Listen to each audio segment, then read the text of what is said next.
नमस्कार, मैं हूं आपके साथ शिप्रा झा। केंद्र सरकार ने सरकारी कर्मचारियों के लिए एक अच्छी खबर दी है। सरकार ने महंगाई भत्ता यानी कि डीए और पेंशनरों के लिए महंगाई राहत यानी डीआर में 2% की बढ़ोतरी को मंजूरी दे दी है। ये बढ़ोतरी 1 जनवरी से लागू होगी और इससे लगभग 48.66 लाख सरकारी कर्मचारियों और 66.55 लाख पेंशनरों को फायदा होगा। सरकार के अनुसार महंगाई भत्ता और महंगाई राहत में बढ़ोतरी से सरकारी खजाने पर हर साल करीब 6,614.04 करोड़ रुपए का अतिरिक्त बोझ पड़ेगा। महंगाई भत्ता और महंगाई राहत में ये बदलाव इसलिए किया गया है क्योंकि इनकी दरों में साल में 2 बार बदलाव होता है। एक बदलाव आमतौर पर मार्च में होता है और दूसरा दिवाली से पहले अक्टूबर में किया जाता है। अब आपके मन में ये सवाल उठ रहा होगा कि आखिर ये बढ़ोतरी हुई है तो आपकी सैलरी कितनी बढ़ जाएगी।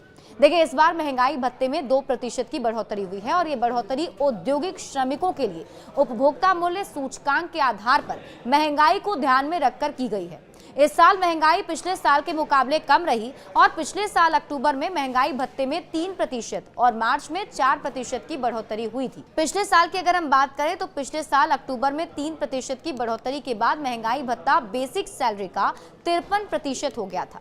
अब 2% की बढ़ोतरी के बाद ये बेसिक सैलरी का 55% हो गया है। इसका मतलब है कि अगर किसी कर्मचारी की बेसिक सैलरी 10,000 रुपए है तो उसे अब महंगाई भत्ते के रूप में 5500 रुपए मिलेंगे और बढ़े सैलरी जो है वो बढ़ जाएगी।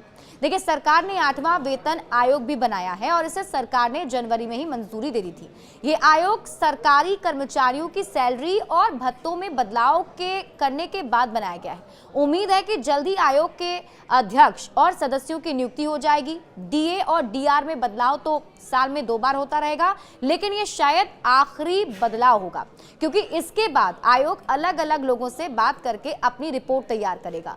कर्मचारी संगठन ये भी चाहते हैं कि डीए और डीआर को बेसिक सैलरी में मिला दिया जाए। उनका ये कहना है कि ऐसा करने से कर्मचारियों को ज्यादा फायदा मिलेगा। अगर हम पहले के नियम की बात करें, मतलब पहले क्या नियम था, तो उसके मुताबिक 5वें वेतन आयोग के समय ये नियम था कि जब डीए 50% से ज्यादा हो जाएगा तो उसे बेसिक सैलरी में मिला दिया जाएगा। सरकार ने साल 2004 में ऐसा भी किया था, लेकिन बाद में 6ठे और 7वें वेतन आयोग में इस नियम को बंद कर दिया गया। कर्मचारी संगठन चाहते हैं कि सरकार फिर से उसी नियम को लागू करे। उनका कहना है कि इससे कर्मचारियों को बहुत फायदा होगा। कर्मचारी ये चाहते हैं कि अगले वेतन आयोग की रिपोर्ट लागू होने से पहले डीए और डीआर को बेसिक सैलरी में मिला दिया जाए।